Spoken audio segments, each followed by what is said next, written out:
Welcome to the Ducks Unlimited podcast, the only podcast about all things waterfowl. From hunting insights to science-based discussions about ducks, geese, and issues affecting waterfowl and wetlands conservation in North America, we bring the resource to you. The DU Podcast with your host, Chris Jennings.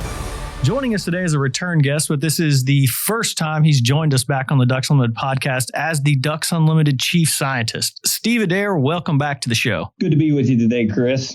Sorry, I should have rephrased that. Dr. Steve Adair, the DU Chief Scientist. I apologize for that. I'm reading off notes and I forgot a little bit there. You know, Steve, you've come on the show before in a different role, but today's show is a little bit different. And what I really want to do is provide our audience with a 50,000-foot overview of Ducks Unlimited science and research. How DU uses that research and some of the different aspects of the research and science-led habitat conservation efforts that DU does. But before we dive into that, I want you to provide a background of how you became the Ducks Unlimited Chief Scientist. I mean, it's a very prestigious role, I'm sure from, within the frameworks of the science community, but provide us a little bit of a background of how you became the DU Chief Scientist. I grew up on the Texas Gulf Coast near the Galveston area. And, during those early years, I just gravitated to wetlands and spent a lot of time, wading around in estuaries,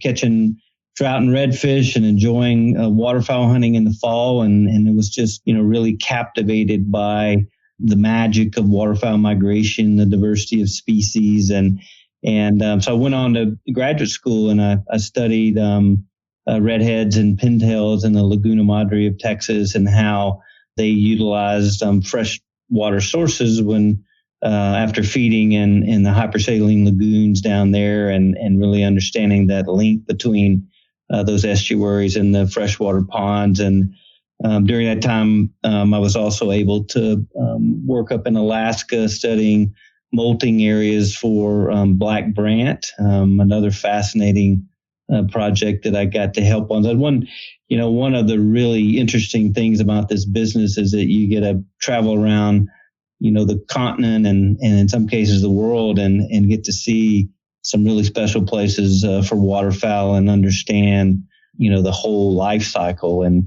And so from there, I went over to South Carolina and studied coastal wetlands and how they respond to tropical storms and how those storms are important to regenerating coastal wetlands. And through that time, I met a number of the DU folks in Memphis and was lucky enough to be able to land a job at our national headquarters and start in habitat development program in my early years with DU. From there, I moved out to the Great Plains region and the Bismarck office, and I always was fascinated with the Prairie Pothole region. What happens here really drives the sizes of our annual duck populations, and I worked in conservation delivery for a number of years in the Great Plains region before moving on to this most recent role as chief scientist. And, as we were developing that role and working with our CEO, Adam Putnam, and our chief conservation officer, Karen Waldrop, we decided that given the importance of the Prairie Pothole region and our emphasis on this landscape and a critical role science plays in driving our programs, that I would be located in the prairies and stay in Bismarck. And that's where I'm operating out of. I have a national responsibilities, but living in the Prairie Pothole region and keeping close eye on what's happening here and helping to work with our conservation team and make sure that we have the science we need to help guide those programs and be as effective as we can. And that really kind of leads me into my first question. I mean, knowing that you're headquartered there in Bismarck, and I'm sure most of our listeners are already aware of this, but Ducks Unlimited has a very, very nice facility there in Bismarck. But, you get to see, you're right in the middle of, the North Dakota prairie habitat there. You get to see that every day, probably in your drive in, drive out from work. Explain to us what it looks like right now. I think everyone has a pretty good idea. We've been providing some regular habitat updates that it's dry.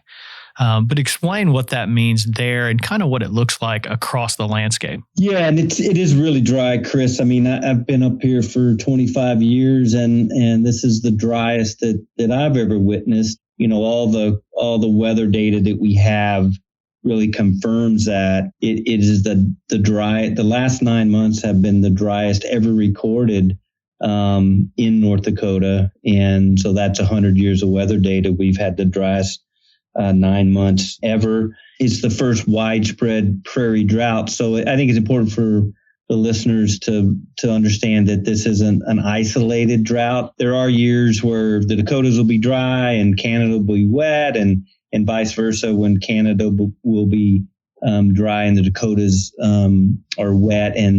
And those years we tend to have decent fall flights and waterfowl production. But this year is notable in that it is dry across the heart of the prairie pothole region. So North Dakota, Manitoba, Saskatchewan are all very dry this year. And so what we're seeing out there are the smaller seasonal and temporary ponds are not there. Those are really important for pairs to settle on in the spring. And we have, ducks that are flocked up this time of year that would normally be spread out across the landscape, and you would see lone males. And when you see lone males, that's an indication that the female that they're paired with is on a nest out in the landscape. And we're seeing very few lone males this year. We see flocks of 20 to 30 birds together, indicating that they're not trying to breed this year. So when it gets really dry, they'll hang out. They'll forego breeding. A lot of them will overfly the prairies and go up to the boreal forest and in places like that. And so it's kind of a new reality for us this year with our wetland conditions and our duck populations. But it's also really important for the listeners to understand that this is a normal cycle. It tends to happen in the prairies every 20 or 30 years, and the birds are adapted to it. The populations will decline, but they will remain healthy enough to when things get wet again, they will rebound. So while it's disappointing and, unfortunate to go through these periods, we don't need to panic. We need to remember that if history's our guide, that when the snow and rain comes back, the birds will respond and we'll fill the skies again as long as we can maintain that habitat base. One other question on that, I've spoken to one of my other guests about this just recently. He's from John Pullman, one of our magazine contributors, lives in South Dakota. And we started talking about very similar conditions that you were just describing in South Dakota. And he kind of hit on, and we both agreed that, drought in the prairies, we talk about it and we talk about, the potential for very few breeding pairs, the success of breeding goes down. But this is not a bad thing as far as the habitat goes. Can you kind of explain why it is healthy for these wetlands to go through this drought? Wetlands go through this cycle of drying out, reflooding. After they've been flooded for a long time, like most of our wetlands were in before this year, the amount of vegetation decreases, the abundance of aquatic invertebrates, which are critical to nesting hens and critical to brood survival, decline. And the wetlands really become more lake-like. So they resemble more of a lake situation where you have a little bit of vegetation around the edge and the rest of it's open water. As they go through the drying cycle, those loose sediments consolidate, nutrients recycle, and it exposes a seed bank that's really important for revegetating those wetlands. So once they dry out, they're able to revegetate, and that really sets the stage for when water comes back. They're extremely productive. And so that's when we get the real booms in waterfowl populations. That's when we see hens nesting and broods really exploding. And so that whole cycle, as you alluded to, Chris, is critical for our wetlands to reach that really productive stage. If they stay flooded for longer periods of time, you just don't have the same potential to fill the skies that you do when you come out of a drought situation and reflood things. They talk about this, I know, like in aquatic ecology, it's called a reservoir effect. Fishermen know this well. When new reservoirs flooded and all that vegetation gets covered with water, it leads to an abundance of insects and small fish. And, that's when you see, largemouth bass records broken and tremendous numbers of fish from that flooding of all that vegetation. Same thing is true in prairie potholes. So that reservoir effect is a powerful thing in nature. Yeah, I just think it's important for all of us, just to remember that it's not all doom and gloom there. These cyclical systems, I guess I should say, it's a part of the process. It's all part of the prairie process, and it's something for people to keep in mind, and not necessarily focus on the negatives of breeding duck numbers. So, and one reason, we're able to talk about this, and this is why I wanted you to come on the show, is all of this information. DU has all this information because of science and research. And, DU really touts itself on its ability to allow science to lead the discussion, to science to lead habitat conservation programs. But I wanted to bring you on here to talk about some different highlights and different things that DU is currently working on or has just recently worked on as far as science and research. And, on our website, we currently have, if you go to our waterfowl research section, our audience can find the Science Spotlight Report, which went up, a few months back, but it's very important because it really highlights a lot of the things that we do. Can you kind of talk about how this international report, there's a Science Spotlight, can you talk about this report and how important it is for our audience to go and check it out, really? The International Science Report that you mentioned, Chris, is kind of a collection of all the work that we're doing across the continent. It covers Canada, the U.S., and Mexico, and is really a list and a brief description of all the work that's going on. So it gives you a good sense of sort of the scope and breadth of the science that we're doing. The Science Spotlight that you mentioned really takes a deeper dive into some specific research projects and goes into more detail about the questions that we're asking, who are the cooperators. When we conduct science, we do that in partnership with universities, with biologists from state and federal agencies. And so there's all these projects, there's a big partnership of folks, working on these projects. So we're able to talk about that. And a lot of the work we do is, with graduate students. So we help to fund graduate research through universities. And each of those students has their own story about how they got interested in waterfowl biology or wetland science and what led them, to pursue that for a career. And the Spotlight Report really allows us to dig into more of those interesting details beyond, just a list of everything that's going on. So it's a great piece for us, and I encourage everybody to take a look at them and get a sense of what's going on. A lot of times, as scientists, we tend to be a little more reserved and quietly do our work and, don't talk about everything that's going on. But I think these reports give people a really good idea of all the work that DU is involved in and all of our great partners out there in the scientific community. Yeah. And one thing that I've pointed several people to the international report as a reference, I deal a lot with social media, people online, people sending emails, even emails to the podcast where they're like, hey, you should do something in my state. And I'm like, man, actually, you can look at the report and you can look in each region exactly some real highlights of conservation efforts that DU's doing. And it's broken down here by region. I mean, you've got Southern region, Great Lakes, Atlantic region, Western region, and even out into the boreal forest and, Mexico. It's really cool for me, and really cool for me to share this part of the story, because you can really look at things and say, well, actually they're doing, duck root, selection of wetlands and cropland dominated landscapes in the U.S. prairie pothole region. It's like these very specific research projects that you can point to and be like, oh, that's cool. And it really, really gives people an idea of what DU's doing. But can you bring up just a couple examples? You kind of mentioned the Klamath Basin before we got on, and I know there's some research going on there, and that seems, is a very hot topic right now.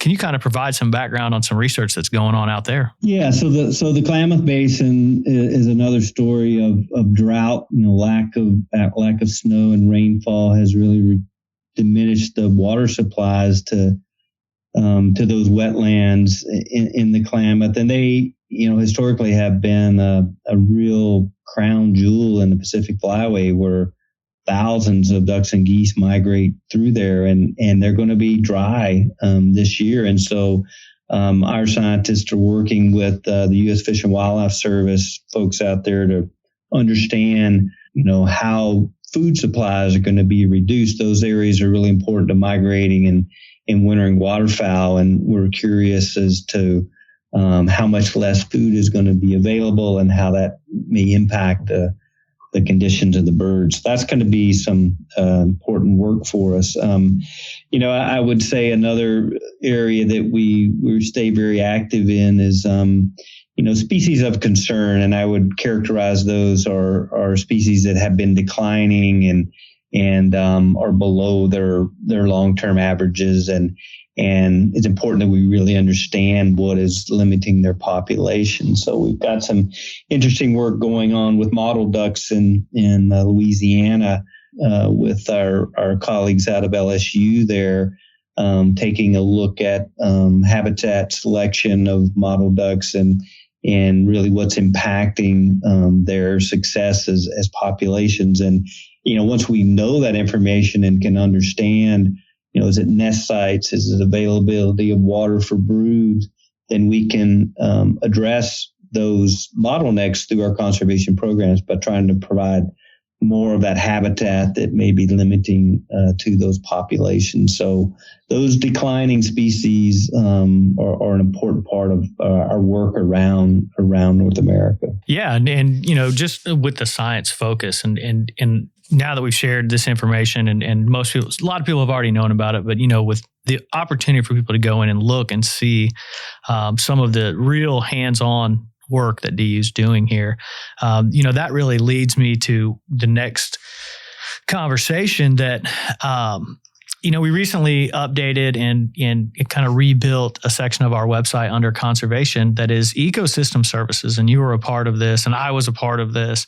But I wanted you to come on and really talk about what Ducks Unlimited's ecosystem services program is. And we can kind of go through each section of this, but as an overview, kind of explain this process and how this molds into Ducks Unlimited's overall, conservation mission. We've known for some time that, the wetlands that we work to conserve across North America provide additional benefits to people and communities beyond just the waterfowl that we love and care so much about. There's benefits to people, and those benefits include things like improving water quality, replenishing aquifers that communities use to provide irrigation for agriculture, or that they use as drinking water sources for municipalities. There's flood mitigation impacts from wetlands. So wetlands can store water that would otherwise end up in roads and towns and infrastructure. Wetlands can help to mitigate those impacts. They're important on coastlines.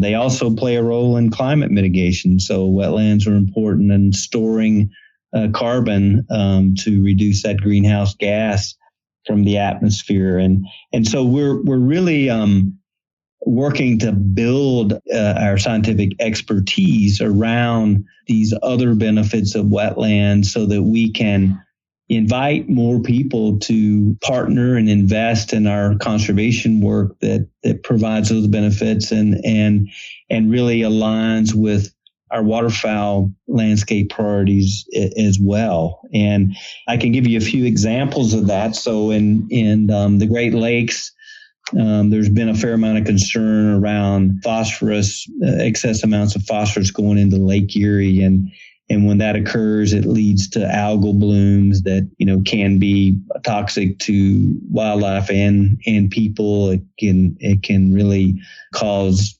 damage to water intake systems and things like that. And one of the promising ways to remove that phosphorus is to restore wetlands in the watershed of Lake Erie, so that as runoff passes across the landscape, it can go through a wetland and that phosphorus can be removed, so it reduces the amount of pollution and impact on Lake Erie. Well, we also know that those same wetlands around Lake Erie are important to breeding mallards. And so we're working on a new scientific grant in that landscape to see which wetlands are most important for phosphorus removal and which wetlands are most important for mallard production, with the goal of really overlapping those two sources of information so that we can maximize phosphorus removal at the same time produce more mallards. And that's really a great example of our vision for this whole effort with ecosystem services, is how can we bring people that are interested in all the benefits of wetlands together to help us all achieve a greater conservation footprint out there on the landscape. Yeah. And I think I even, try and explain this to, random people on the street who find out that I work for Ducks Unlimited, and they're like, "Oh, you guys are hunters." I'm like, "Well, yeah, but we're actually a wetlands conservation organization." And then you try and explain the benefits of everything from, coastal flood protection to things that they would see on the news on a regular basis. Everything now, hot topic, water efficiency, water quality, things like that, where I try and explain that, the conservation efforts that are going into that may have started with, preserving, waterfowl habitat. They have much greater reach as far as, water quality. People are like, really? Wetlands, clean water? And you're like, yes, actually they do. So it's really hard to explain. I think this is a great program and a good way to have you explain how some of these processes actually work and some of the cool science behind it. One question I do have for you, just to explain to our audience, wetland mitigation is one of the aspects of this program. Can you explain what wetland mitigation means? Yeah, so there is a requirement that if you utilize federal funding for infrastructure projects, so roads, airports, railroads, things like that, then you have to compensate for any wetland damage that occurs with that project. And there are various ways for a company or an agency to do that. They can do it themselves, so they could hire an engineering firm to go in and replace those wetlands. That takes time and money on their part. Another way that they can do it is to look for an organization like Ducks Unlimited that has an accredited mitigation program where we are actively restoring wetlands and registering those with the U.S. Army Corps of Engineers, who oversees that program. And then they are able to just come to us and purchase those credits to continue their project. And, we think that that's a great way to be of service to the communities and to the organizations that are taking care of our nation's infrastructure. And we also believe that our engineers and biologists are the best in the country at restoring wetlands. So not only is it an efficient way, but we get a high quality product that has lots of benefits to waterfowl and these other functions that we've been talking about. So I think it's an important role for Ducks Unlimited with our wetland expertise to be able to provide that to a broad swath of society. Water efficiency, like I mentioned, it's a hot topic, especially right now in several areas of the country. But it's a hot topic every year in some areas of the country. And one of the more specific examples that we use is groundwater recharge for aquifers. And, this very common conversation in places like Nebraska, Kansas, Colorado, New Mexico, Oklahoma, and Texas. But kind of explain how this process works, how DU plays this role within this recharging of aquifers. I think one of the really interesting examples is the Ogallala Aquifer, which is in kind of the heartland of the country. So Nebraska, Kansas, Oklahoma, Texas, New Mexico, one of the largest aquifers in the world. And it's used to irrigate agricultural crops and also to provide drinking water for municipalities. That aquifer has been declining for years now. We've been using more of it than we've been able to replace. And so there's a lot of interest in how do we replenish that aquifer? Well, the science that we've been able to conduct with our partners has shown that the very best way to recharge that aquifer is through wetland restoration. So there's these wetland types called playa lakes that are overlay that aquifer. Their playa lakes are formed by wind erosion. So during windstorms, historically, they carve out these playa lakes, and then they gradually develop the clay layer. And then when rain and snow fill the basins, there's wetland habitat. Well, these wetlands dry out every year, and when they do, that clay layer cracks. And so it creates an avenue for water to flow through the wetland into the aquifer. And over 90% of the recharge to the Ogallala occurs through these wetlands.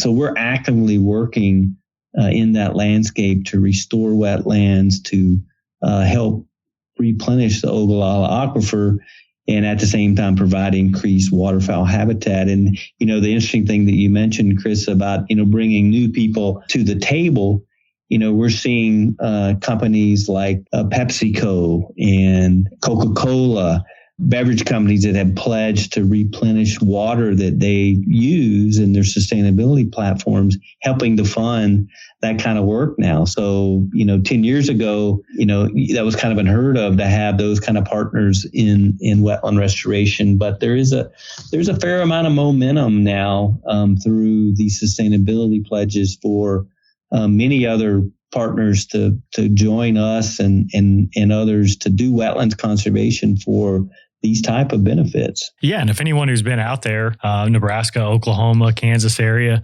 and seen these playas, especially in the fall, they're highly utilized by waterfowl, migrating and wintering waterfowl through there. So they're really effective.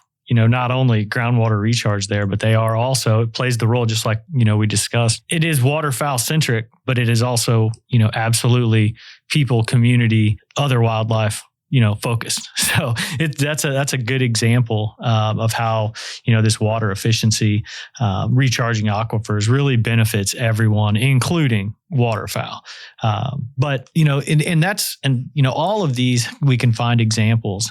Each one of these, everything from water quality to flood and storm, which is one I kind of want to ask you about, the flood and storm protections, natural protections from natural disasters. We see these on the news. We see hurricanes. We see flooding year in and year out. What kind of role does wetlands play here? And then how is DU being, kind of on the leading edge of saying, hey, if we put additional wetlands here, we can kind of diminish some of this potential damage? So Chris, we've known, for a while that coastal wetlands are important to waterfowl. They serve as nursery grounds for a lot of our important fisheries species. And so they've been high on the list of conservation groups to keep them in place. I would say more recently, science is showing more and more that communities that have coastal wetlands separating them from the ocean, whether it's the Gulf of Mexico or the Atlantic Ocean, fare better in tropical storms than those that are abut the water. Or that are right up next to the ocean. So having those coastal wetlands in place really helps to reduce the damage from tropical storms. And there's a recent study on the Atlantic coast after Hurricane Sandy, looking at really trying to pin down what dollar amounts are we talking about here. And this was done by the Nature Conservancy and Lloyd's of London, and they determined that there was over $600 million of damage that was avoided by coastal wetlands on the Atlantic coast. And so that starts to give us an idea of the magnitude of that financial benefit. And then, that gets the attention of insurance companies and local communities saying, wow, we can see how these coastal wetlands benefit us and can become partners in that work. And all those waterfowl and fisheries and other wildlife benefits accrue as we do that as well. So we're doing more of that in Louisiana and coastal Texas and helping to restore coastal wetlands with new partners that have this broad suite of benefits for people and wildlife. Yeah, and even something that hits closer to home for those of us in the middle of the country. This flood protection isn't just coastal. It can be a river system. Mississippi River flooding. We've seen the last few years, especially south of us here in Memphis, down in Mississippi, they've had some really bad flooding, and some of these conservation efforts are focused, and I'm assuming you guys have some science along these river systems that are showing that the benefits of wetlands there, whether it be bottom-led floodplains, things like that, are benefiting not just waterfowl and wildlife, but those are protecting communities. Am I getting that right? I'm kind of saying that, but I just wanted you to kind of clarify, and maybe even if you have an example of one within a river system as well as the coastal area. I think it's important for our listeners to understand that these wetland systems along rivers like the Mississippi are not going to prevent flooding altogether. I mean, when we have big amounts of rain or record snowfall, there's going to be some flooding along these rivers with or without wetlands. But the real value that wetlands have there is that they can absorb those floodwaters and then slowly release them. And so what we see in landscapes that have wetlands intact, the peak of that flooding, so the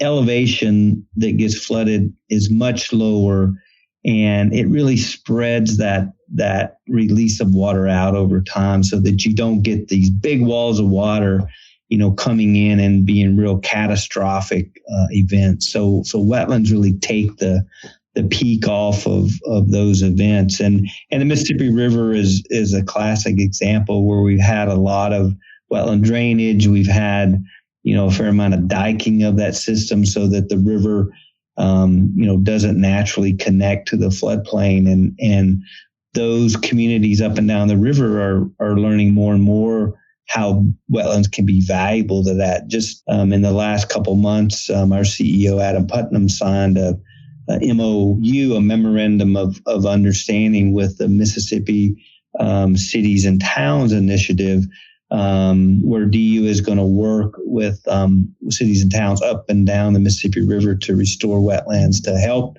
with flood control and also the other benefits that come with that, the wildlife benefits. A lot of times these wetlands are amenities to those communities. They provide a place for people to recreate, to get outdoors. And, that's another area we're learning more and more all the time, the health benefits to people to get outdoors and breathe fresh air and be active. And so lots of interest in having venues to get outdoors and how wetlands can really play a role in that and help, buffer our communities from the most severe impacts of flooding. And this is actually one of my favorite topics regarding, some of the ecosystem services work that you all are working on, is the biodiversity of wetlands, and actually the biodiversity that wetlands provides, I should say. You guys have a really cool stat here on the website, and I'm just going to read it, that encompassing just 6% of the Earth's land surface, wetlands support the life cycle needs of 40% of all plant and animal species. That's pretty impressive numbers. Can you kind of explain, this kind of gets to almost like 100,000-foot view of wetlands, the benefits of wetlands here. Explain how biodiversity is a part of this conversation and how you guys are using that to, maybe attract some maybe non-traditional Ducks Unlimited supporters. Yeah, sure. Wetlands are interesting, Chris, in that, they're shallow water systems, and that's really why they're so productive. So if you think about, the different types of landscapes that you see in the country or the world, we know that dry desert type landscapes, the plants and animals there are really limited by the amount of water that they have. And so when you add water to a landscape like you have with a wetland, you're able to create, much more, not try to get too technical here, but biomass. So, plant and algal material, then that's the base of the food chain. So you're really creating a really powerful base of the food chain, as things get too deep. So, we talked earlier about lakes and those type systems, your productivity goes down. So, I think that's the real sweet spot of wetlands. Is that they overcome that limitation of water, but they're not so deep that light can't get through and things can't grow. So they're tremendously productive. I mean, they're on par with tropical rainforests as far as, the amount of energy that they can produce. And then that energy really feeds a whole food web of insects and small fish. And, that feeds bigger fish and waterfowl and, predatory birds and moose and all kinds of things that, wetlands attract because they're so productive of a system. And so by talking about, those things interest, we had cooperated with a study just this past year with our colleagues in DU Canada that showed that some of the very best pollinator habitat in the prairie pothole region occurs in wetlands. And so we've had a lot of recent concern about pollinators, things like bees.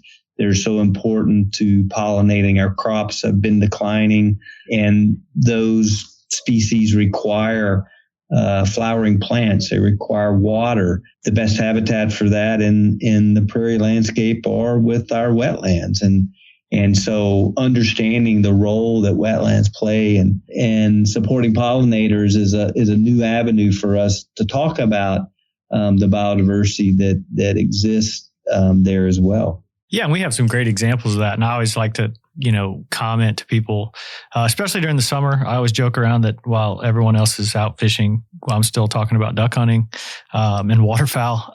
But I do fish a lot, and I go out and I talk with people who are, avid fishermen who may not necessarily be focused on Ducks Unlimited as a as a member or even a supporter. But I'm always trying to make the argument like, man, it's like one of the, best ways to give back to fishing would be, through wetlands conservation. And they're like, how? And I'm like, there's tons of examples of, different research that DU's doing and helping out in different conservation efforts, I should say. Even in California, there's a great example in Green Bay where, DU's helping put in what are called pike bananas, which are, little shallow water features that pike use for spawning. So it's benefiting fishermen. I mean, the same thing goes for bass and crappie and bluegill. These shallow wetland edges, I guess I should say, really generate some of these smaller fish, like you said, that then grow big fish. And it's really a trade-off. What are some examples of some other, efforts that DU is doing right now that would be benefiting, fisheries? I mean, I think that's a good conversation. I think the Pacific Coast is a great example. There's a lot of interest in salmon on the Pacific Coast. I mean, they're important commercial species. They're important recreational species. They're important to, native people along that landscape. And salmon have been declining because of changes to river systems there. So barriers to migration and, the diking of shorelines and things like that.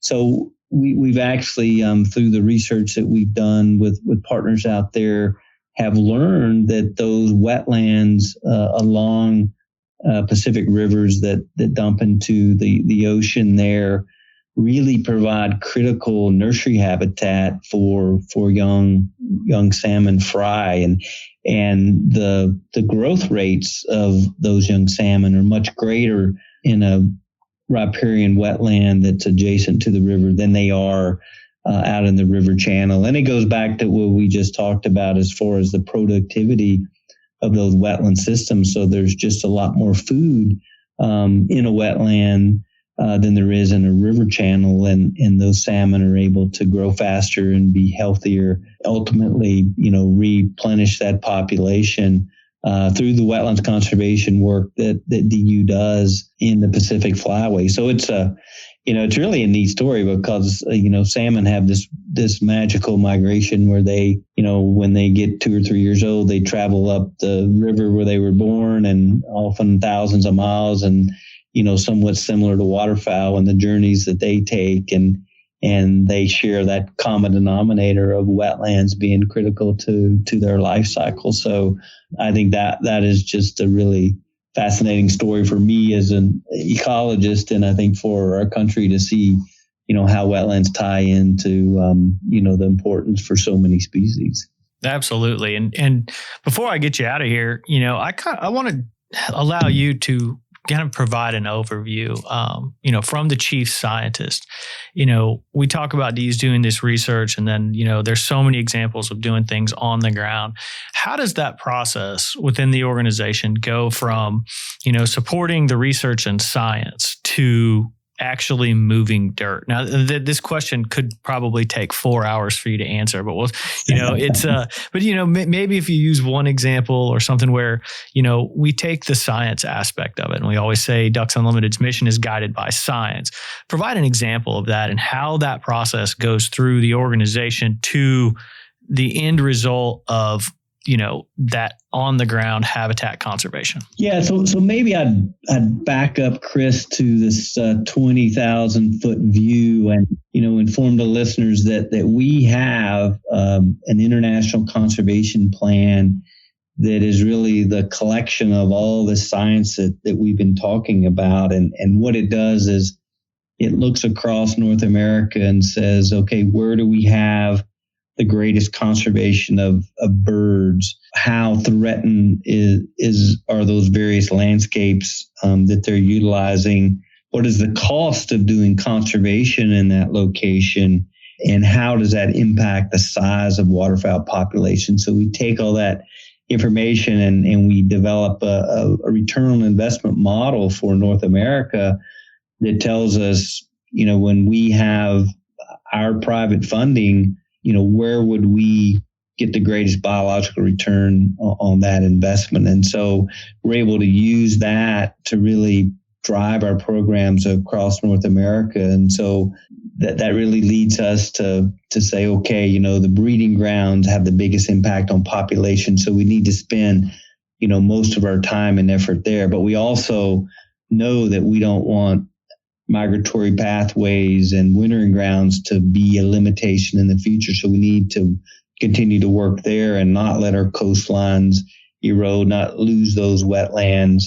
And so that science really guides our overall effort in that way, Chris. And then when you get down, to an individual project, it's really about understanding what type wetlands provide the greatest benefits to waterfowl. So I talked earlier about understanding, what was limiting mottled duck populations. The same thing's true when we work in the prairies about, we know that the most important thing for nesting hens and broods are the shallow, small, temporary wetlands. So really focus our conservation work and with easements and wetland restoration on those small temporary wetlands. And then as we move into places like the Mississippi Alluvial Valley, we're really looking what types of wetlands will provide the most abundant food resources for waterfowl in those periods where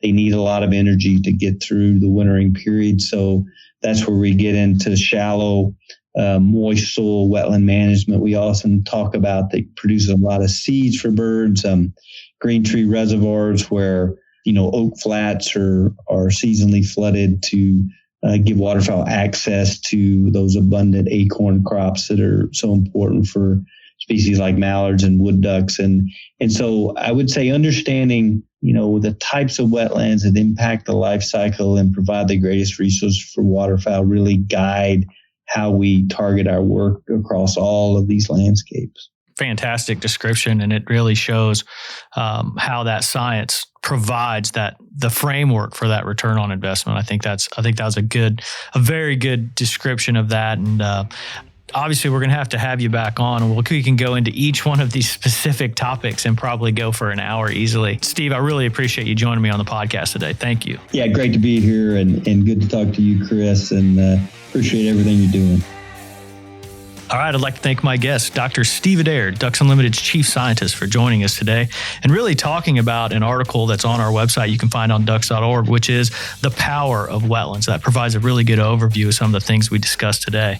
I'd like to thank our producer, Clay Baird, for putting the show together and getting it out to you. And I'd like to thank you, the listener, for joining us and supporting wetlands conservation.